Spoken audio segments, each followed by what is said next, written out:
ನಮಸ್ಕಾರ. Court beet ನ್ಯೂಸ್ಗೆ ಸ್ವಾಗತ. ನೂತನ ಮುಖ್ಯ ನ್ಯಾಯಮೂರ್ತಿಯವರಿಗೆ ರಾಜ್ಯ ವಕೀಲರ ಪರಿಷತ್ತಿನಿಂದ ಗೌರವಾಭಿನಂದನೆ. ಭಾರತದ 52ನೇ ಮುಖ್ಯ ನ್ಯಾಯಮೂರ್ತಿಯಾಗಿ ಪ್ರಮಾಣ ವಚನ ಸ್ವೀಕರಿಸಿದ ಗೌರವಾನ್ವಿತ ಭೂಷಣ ರಾಮಕೃಷ್ಣ ಗವಾಯಿ ಅವರಿಗೆ ಕರ್ನಾಟಕ ರಾಜ್ಯ ವಕೀಲರ ಪರಿಷತ್ತು ಕೆಎಸ್ಬಿಸಿ ಗೌರವಾಭಿನಂದನೆ ಸಲ್ಲಿಸಿದೆ.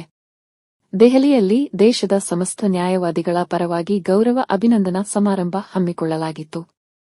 ಆ ಸಮಾರಂಭದಲ್ಲಿ ಕರ್ನಾಟಕ ರಾಜ್ಯದ ಪರವಾಗಿ ಕರ್ನಾಟಕ ರಾಜ್ಯ ವಕೀಲರ ಪರಿಷತ್ ಅಧ್ಯಕ್ಷರೂ ಆಗಿರುವ ಬಾಗಲಕೋಟೆ ಜಿಲ್ಲೆ ಬಾದಾಮಿಯ ನ್ಯಾಯವಾದಿ ಎಸ್ ಮಿಟ್ಟಲಕೋಡ ಅವರು ಮುಖ್ಯ ನ್ಯಾಯಮೂರ್ತಿಗಳನ್ನು ಸನ್ಮಾನಿಸಿದರು.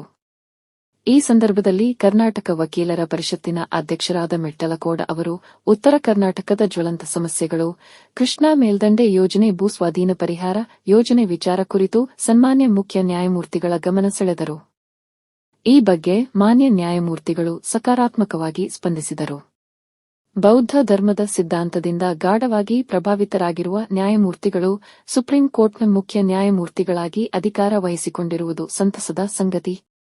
ಬುದ್ಧ ಪೂರ್ಣಿಮೆಯ ದಿನದಂದೇ ಅವರು ಅಧಿಕಾರ ವಹಿಸಿರುವುದು ಕೂಡ ಕಾಕತಾಳೀಯ.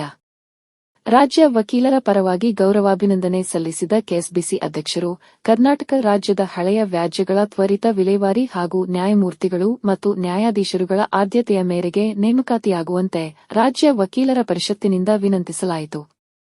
ಈ ಅಭಿನಂದನಾ ಸಮಾರಂಭದಲ್ಲಿ ಸರ್ವೋಚ್ಚ ನ್ಯಾಯಾಲಯದ ಹಿರಿಯ ನ್ಯಾಯಮೂರ್ತಿಗಳಾದ ಸನ್ಮಾನ್ಯ ವಿಶ್ವನಾಥರವರು, ಭಾರತ ಸರ್ಕಾರದ ಸಾಲಿಸಿಟರ್ ಜನರಲ್ ಸನ್ಮಾನ್ಯ ತುಷಾರ ಮೆಹ್ತಾರವರು, ಹೈಕೋರ್ಟ್ ನ್ಯಾಯಮೂರ್ತಿಗಳಾದ ಸನ್ಮಾನ್ಯ ಪಿಬಿ ಭಜಂತ್ರಿ, ಭಾರತೀಯ ವಕೀಲರ ಪರಿಷತ್ತಿನ ಅಧ್ಯಕ್ಷರಾದ ಸನ್ಮಾನ್ಯ ಮನನ ಕುಮಾರ್ ಮಿಶ್ರಾರವರು, ಕೋ-ಚೇರಮನ್ ಸನ್ಮಾನ್ಯ ಪ್ರಭಾಕರನ್, ಕರ್ನಾಟಕ ರಾಜ್ಯ ಬಾರ್ ಕೌನ್ಸಿಲ್ ಹಿರಿಯ ಸದಸ್ಯರೂ ಆದ ನ್ಯಾಯವಾದಿ ಎ ಮಗದುಂ ಹಾಗೂ ಬಿಆರ್ ಚಂದ್ರಮೌಳಿ, ಸರ್ವೋಚ್ಚ ನ್ಯಾಯಾಲಯದ ಅಸೋಸಿಯೇಷನ್ ಕಾರ್ಯಕಾರಿ ಸಮಿತಿ ಸದಸ್ಯರಾದ ಸಂಜಯ ನೂಲ್ವಿ, ಸುಪ್ರೀಂ ಕೋರ್ಟ್ ವಕೀಲರಾದ ಚಂದ್ರು ಪಾಟೀಲ್ ಮೊದಲಾದವರು ಉಪಸ್ಥಿತರಿದ್ದರು. ಈ ಸುದ್ದಿಯ ಬಗ್ಗೆ ನಿಮ್ಮ ಅನಿಸಿಕೆಯನ್ನು ಕಮೆಂಟ್ ಮೂಲಕ ತಿಳಿಸಿ. ಸುದ್ದಿ ಇಷ್ಟವಾದರೆ ಲೈಕ್ ಅಥವಾ ಇಷ್ಟವಾಗದೇ ಇದ್ದರೆ ಡಿಸ್ಲೈಕ್ ಮೂಲಕ ನಿಮ್ಮ ಅಭಿಪ್ರಾಯವನ್ನು ತಿಳಿಸಿ. ಚಾನೆಲ್ ಸಬ್ಸ್ಕ್ರೈಬ್ ಮಾಡಿರದಿದ್ದರೆ ತಕ್ಷಣ ಸಬ್ಸ್ಕ್ರೈಬ್ ಮಾಡಿ. ನಿರಂತರ ಸುದ್ದಿಗಳಿಗಾಗಿ ಬೆಲ್ ಐಕಾನ್ ಕ್ಲಿಕ್ ಮಾಡಿ. ನಮ್ಮ ಎಲ್ಲಾ ಸುದ್ದಿಗಳನ್ನು ನೋಡಿ ಕಾನೂನಿನ ಜ್ಞಾನ ಪಡೆದುಕೊಳ್ಳಿ. ನಿಮಗೆ ಈ ಸುದ್ದಿ ಉಪಯುಕ್ತವೆನಿಸಿದರೆ ಇನ್ನೊಬ್ಬರಿಗೂ ಶೇರ್ ಮಾಡಿ ತಿಳಿಸಿ. ಧನ್ಯವಾದಗಳು. ನಮಸ್ಕಾರ.